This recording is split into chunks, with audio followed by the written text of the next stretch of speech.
Hi, I'm Rupert Scofield, President and CEO of FINCA International, and welcome to the Social Enterprise Podcast. I'm here today with a wonderful guest. I'm really thrilled, Diana Sierra, who's making her second appearance. Yes. Diana, when were you here last? You look familiar. Of course I look familiar. I hope that's the case. We were here last time sitting in this room in 2014, so that makes like almost 3 years. Good heavens, that's A little like more. 4, depending on when it was. Yeah, Do you at the remember what end. month? I Yeah. thought it was maybe March. It's almost 4 years. Yes. Anyway, you were just starting on your journey then. Tell me about it. Yeah. Well, I will tell you about it, and you correct me if I'm wrong, Yeah.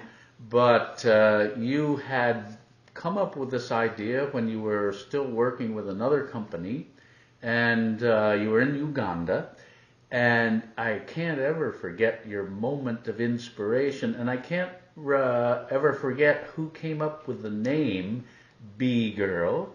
Actually, I just realized I forgot to totally introduce you. You were president and CEO of B-Girl, and you still have clung to power. Is that correct? Yes, I am a proud co-founder of B-Girl, the designer behind this venture. For the people that didn't get the chance to see the podcast before, B-Girl is a company that has gone through many iterations, but right now we call ourselves a design firm specialized in empowering women through design, particularly feminine care products and beauty products. It has been a little bit of a journey that we can talk about the evolution, but right now it's not anymore about the sanitary pad. It's about being a woman and feeling good in your body. Okay, well, that sounds terrific. But again, let's go back to actually where B-Girl came from. I remember. I don't know. I want to see if you remember. Of course. So B-Girl, as you know, started out of a project in Uganda. I happened to be exposed to the situation that girls were facing back when I was doing all these projects with women in arts and in arts and crafts and the coffee manufacturing process. And then when you realize that something as simple as lack of access to feminine care products could be such a hinder for girls, particularly because you have to walk probably 4 miles to go to school, and if you don't have a sanitary pad, that is just a nightmare because you don't have absolutely anything to catch your flow, and that piece of not having something to capture your flow, it completely hinders you, and somehow you become trapped in your own body because you just don't have the means to be able to manage it or take care of it properly. So that feeling of in that situation per se, for me as an industrial designer and as a woman, it was just inconceivable. And that's why with an umbrella and a mosquito net, I made my first prototype, and that's why I decided somehow to just let everything go and just dedicate myself 100% to this venture because it was worth it. So yes, that is the beginning of B-Girl, and it's still to the core, B-Girl. Okay. That's what it is. But wasn't there actually, the name was actually brought to you by one of your beneficiaries? Yes. Okay, so how? Well, with all this beautiful work that we were doing in all these countries, we always, and still to this point, Rupert, we use surveys, paper surveys, at the beginning of the intervention and at the end of the intervention, because it's really important as designers that we know that the product, it has an impact, but also because we want to make the product better. So we use those surveys to be able to capture the impact, but also the how to make it better. We always include the girls in the conversation and in the process. And in one of those surveys from Tanzania, it was this girl who said that the thing that she liked the most about the pad that she was getting is that somebody loved her and made this beautiful pad for her, and that she felt proud to be girl. And that's the whole purpose of B-Girl. Being able to replicate that experience, the fact that a girl felt loved, that she felt worthy, that she felt celebrated through something as simple as a sanitary pad. That is an experience that I don't want just for that girl, but it's an experience that I want for every girl in every corner of this planet. because everybody deserves to live, you know, her body and manage her experience with dignity. And I know that it may sound a little bit, such a simple thing for somebody who has access to all those products, but when you don't have them, they are detrimental to your development and being able to advance in life.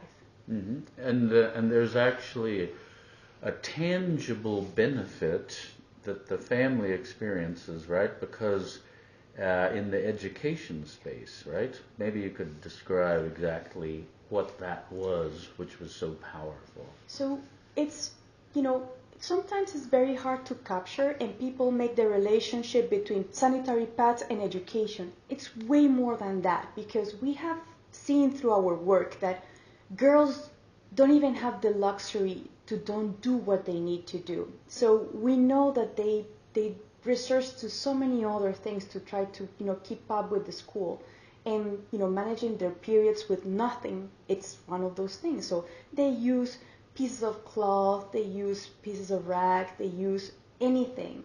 But it's this whole process that as the girls keep growing, they drop out of school increments because it's way more weight on their shoulders. So it's not just the fact that they can, that they have to go and fetch water, fetch wood. They also need to make sure that they procure these materials to be able to take care of themselves. It's too much pressure. So these girls start systematically dropping out of school, and everybody just thinks that they just don't want to study more, or they don't perform, or simply the education level goes down. Rupert, there's a lot of schools where you don't even have textbooks. Whatever you learn on the blackboard, that in that moment that it was erased, if it's not in your head, it's just gone. So it's normal that the girls are not going to be able to keep up. 4 days a week at least, from this whole month. So it's 4 days a month that you're going to be missing classes. Yeah. There you have it. And then there's a macro effect, because as we know from many, many studies, one of the big factors in development is if young girls get educated, and if they don't, it turns out to be an enormous loss to the society. So it's easy to see why you're doing so well, because you're working in a area that's hugely important. It's one of the millennial development goals. And so you showed up at the right time with the right idea. And when we first spoke back in 2014, you were really just on the edge. I came away very inspired, and I said to myself, that bee girl's going to go far. I have a feeling. So, and now you are on the verge, I guess, of going off to Mozambique and running a big pilot project there. You've got some nice financing, which is a big change. But tell me about, if you can synthesize your journey since we last talked, and some of the moments of triumph, some of the moments of despair. Was there maybe even a moment when you thought, I can't do this, Yes. And how you really came to be where you are now, which sounds like a really nice place. So first of all, I think the most important thing to say and to share is that this journey is by far easy. You put it on your book. It's about purpose and like being convinced to the core that this is what you want to do. So, and it's important to say this because along the way you gain a lot, but you also lose a lot of things that you sometimes just never expected to happen. So in this whole journey, we have doing several iterations of what B-Girl is. So we started with a sanitary pad, and us saying that we were a company that made reusable sanitary pads. So as things has progressed, you also understand that probably is not the most sexy thing to say. And also it's not also the most sexy thing to go and communicate to your users. So we kind of like started to think in B-Girl as a brand, more than, let's say, just the sanitary pad thing. No, it's the brand and a movement about creating conversations, positive conversations about what it is being a woman and what it is embracing your periods. So in that process, we started creating a brand And that's why we decided to be a social enterprise, not an NGO or any other type of organization like that, because it was about the brand, the message, the message. So we have spent the last 3 years building a very solid brand, and it's also a brand that is here based in the US. And why is this important, Rupert? It's about the aspiration. So even though we are working in a space that is durable feminine care products, the last thing we want when somebody sees one of our products is to think that this is for disadvantaged people. Not at all. I mean, reusable or durable feminine care products, they're good for the environment. I mean, it's solid in a lifespan of a woman I think is almost like 2 king-size mattresses full of pads that you just take out of the waste stream, just from that aspect. Then also, durable goods, I mean, you literally choose whatever that is in touch with your body. So it's like it's a lot of exposure to toxins that you are avoiding. So we wanted to make sure that we created a very aspirational brand, kind of like the Nike of feminine care, making sure that the products were beautiful, made well, with no compromises, and the most important thing, that whatever we were selling here in the US, if it's good to sell in the US, it's good to sell everywhere else. Mm-hmm. Good quality for everybody. Wow. So the same panty that you have access to in our website here that you can buy direct to consumer, it's the same panty that we're making accessible to our girl in Mali, in Colombia, in Mozambique. Same good quality for everybody. Wow. So it has been a journey, a little bit complex in that end, because it's a lot of investment that needs to go up front, but it's paying off. And that's the reason why I'm moving right now to Mozambique, because we have done all this effort in communicating a good brand and making something very aspirational, accessible. So in Big Girl right now, we said that we work to make period protection radically accessible. So the period protection, we have it covered. As you know, this probably was the very first pad that you saw here in your show the first time that we met. Well, we have gone through iterations right now. It changed it in colors, and it went even more funkier because you have to make sure that the girls like it and they see it like super sporty. But right now we are even into the space of underwear. And why, Rupert? It's not just by chance. We were working with girls that we were showing up with our pads, and they didn't have underwear. So what's the purpose of something like this? Then the underwear is different because the underwear actually has the pocket. So the same technology or the same purpose of having a multi-pocket, you also have it in the shape of a panty. So you have 2 products in one. So it works exactly the same. Same as the sanitary pad. It's just that you have it sold in a way that attaches to your body, which is that's pretty good. You have a little bit more value proposition within the product. So you still have it here. You have the absorbent capture right here in the bottom part of the panty. This has been a game changer, Rupert. Why? It's a 2-in-1 product. But guess, when you're talking to a dad, hey, your girl needs sanitary pads. Sometimes they have never seen the disposable, nor they're going to understand this one. And they say, well, why do I need to buy sanitary pads? If, like, I have never purchased those. Like, they don't understand sometimes the need. But if you tell a parent, hey, your girl needs underwear, they get it. Because even they wear underwear. So the fact that with a product like this, we can talk freely about this is high performance underwear. It is not a period product anymore.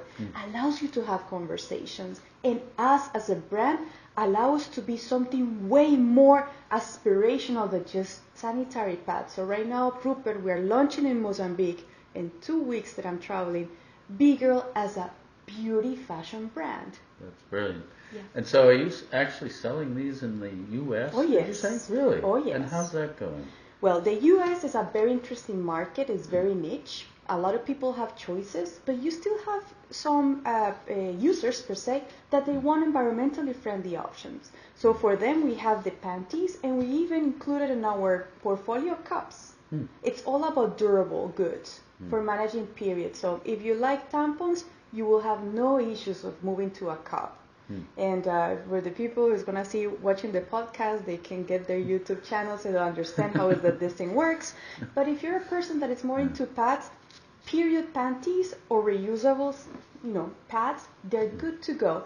It's important because it's about like making sure that we are normalizing periods and we are making these conversations comfortable and approachable to everybody. But one thing very important, Rupert, we didn't stop here. And as you said, we have been evolving in products. Education is critical, Rupert. Critical. And the more we work in this space, we see that there's a huge link that needs to be uncovered or at least evident, and is talking about periods and how that affects sexual reproductive health.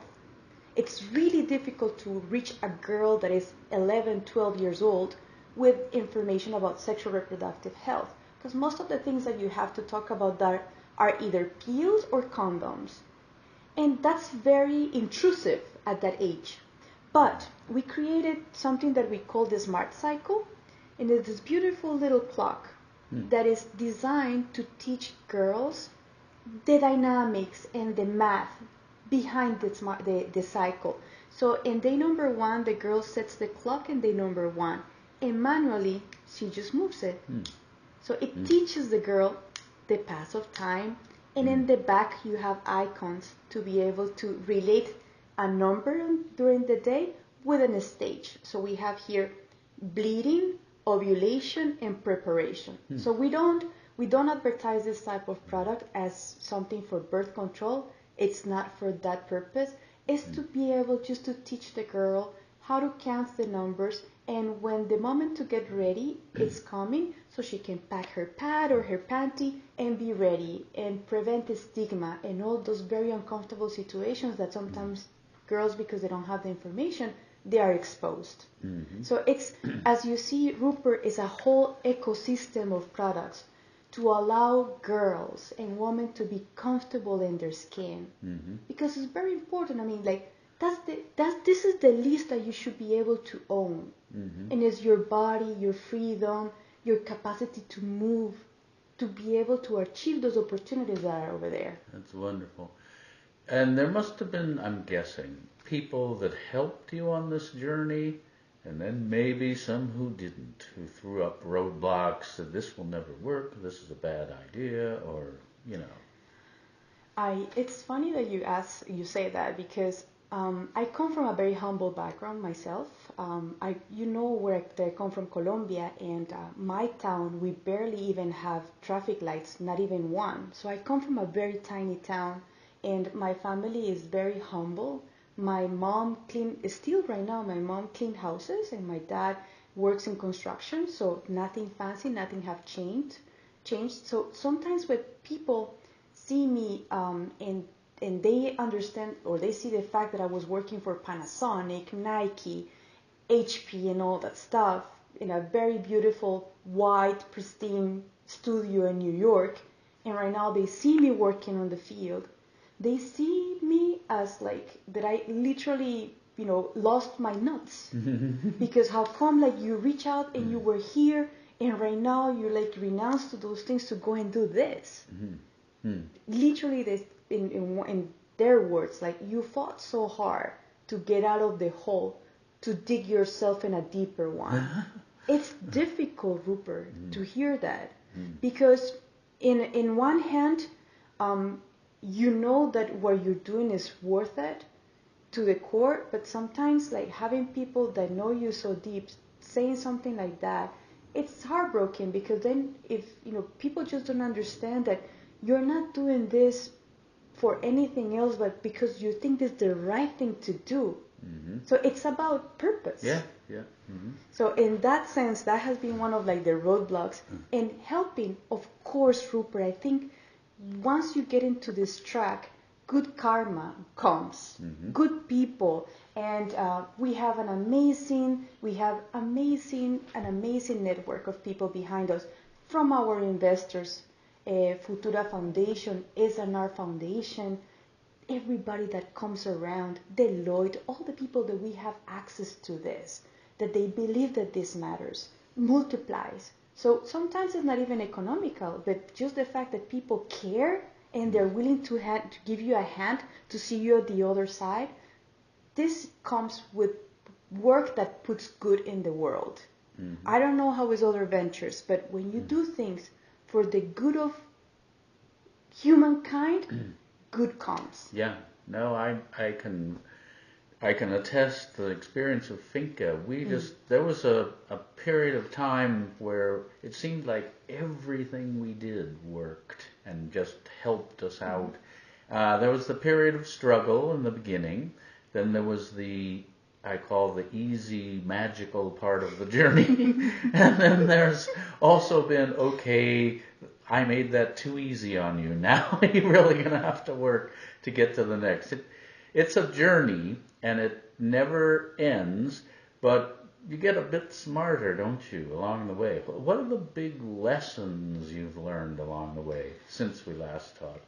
Because I hate to interrupt, but I mean, I went and I watched, and you out there, I encourage you to watch our first podcast. It's on the website there, the Social Enterprise Podcast. And you'll hear Diana, it's almost eerie how prescient she was. But she was kind of seeing what was ahead of her, and she was preparing herself and her organization to triumph, and that's exactly what is happening. But, just tell me, since we last talked, what are the big things that you've learned from the experiences you've had? I think one of the biggest things is to be patient. Mm-hmm. I think that when you're set up to do this type of things, you want to do it all, but there's a lot of things that don't even depend on you, Rupert. That you need just the market to evolve, let it evolve, and let those opportunities somehow sprout. So I have seen right now myself in the past, and I feel like I was just pouring seeds on the ground and just literally planting. And you need to wait, like the farmer. You need to wait for those seeds to take ground and sprout. Sometimes they take longer because the winter was longer, but they will sprout. So I think one of the things that I learned more is about being patient, proactively, but patient. And the other thing is to be more forgiving of myself. I am a very I do everything with all my heart, but at the same time I judge myself with all strength, because why this thing didn't happen, what did I did wrong? And you are very you just take the whip and you do it with yourself more harder than you will do with anybody else. And there's a lot of things that you just need to understand that is completely out of your hands, and you need to learn to cope with that and to pick yourself together from wherever you end up being, because sometimes these things really, they beat you hard and they leave you on the floor crying like a baby. Mm-hmm. And you have to say, you know what? I have to just pick up myself and keep paddling, because you can't allow yourself to be sitting there crying, but you also need to respect those spaces and let yourself cry and just, come up and say, you know what? I'm just going to give it another try. Mm-hmm. I think those two things, patient and being softer, or at least more forgiving on myself. Yeah, so I'm going to give you another memory test then, because one of the things that impressed me about our earlier conversation was you said you had 4 values. Do you remember that? Oh my goodness. Let me see which ones are those 4. Well, I'm pretty sure. Well, one of them was resilience.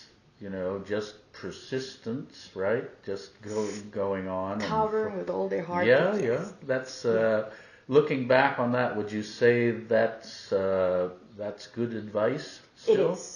It is for ventures. It is for relationships. It is for life. You have to be resilient, because being resilient is being compromised with your head, your heart, and your body, with everything, that what you're doing matter, and stick to it and make it happen no matter what. This way, this other way. You have to be resilient and resourceful. Mm-hmm. All right. right now, it's like, I think I remember what I said. Yeah, there you go. Yeah. Well, it's wonderful advice for our viewers. That's why I'm pestering you with it. But let's talk a bit about your financial journey, because I think you're in a good place now. What has the financial journey been like? So the financial journey, it literally is in two places. Which, it's the part that your personal finance and the business finance. In the business wise, we have managed to keep Bigger afloat. We are not breaking even yet. It's in the growing process, but we managed to attract capital and investment. And everything what we have been doing it has been done literally with investors' money. I managed to pay myself a salary, which that is a big, big win. Mm-hmm. But it's of course not the salary that I used to make when I was in Panasonic. So Be patient. It's coming. Those sacrifices, sometimes, the fact that you compromise a lot in your own personal finances to see all this other things happening, they weigh a lot. Mm-hmm. They weigh a lot because, things that you were able to do before right now you can't, or things that you may, aspire to have right now, you have to just cut those faucets. Mm. But at the end, Rupert, it's all about purpose. Mm-hmm. If you think that those things matter, those sacrifices matter, and they're going to sum up to something bigger, it doesn't even have to see a bigger salary, but like seeing your venture happening, it's worth it. You just need to be convinced that that's what you want to be. Yeah. Well, tell me just a little about what exactly you're going to do down in Mozambique, mm-hmm. and how are you going to manage, going to a country. You've been there before? Mm-hmm. Okay. So maybe you have some contacts in there, but I imagine you're going to have to, just like you built a team here in the U.S., mm-hmm. you're going to have to put one together down there, aren't you? Yes, and I actually have it almost put together. Oh, yes, Rupert. Okay. So we're going to launch B-Girl commercially. Is the first time that we're going to launch B-Girl commercially in Africa.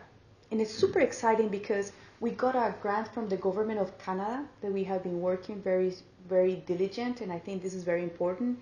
Grants are accessible even to social entrepreneurs. Mm-hmm. We are very selective, and we only pick grants that allow us to do business development. Mm-hmm. So we're literally going to try different channels to reach the youth. Schools, hair salons, and we're going to try regular channels, and just to be able to understand what's the cost of acquiring a client or reaching that client through the different channels. So literally what we're going to do is, it's a whole range of methods and coupons and smartphones, no phones, like trying to reach people in different ways and learn what is the best platform for us to be able to replicate this. We have an amazing partner on the ground, which is PSI, Population Services International. Mm-hmm. They are one of the biggest, if it's not the biggest, NGO that literally does social marketing, mm-hmm. and make accessible products to the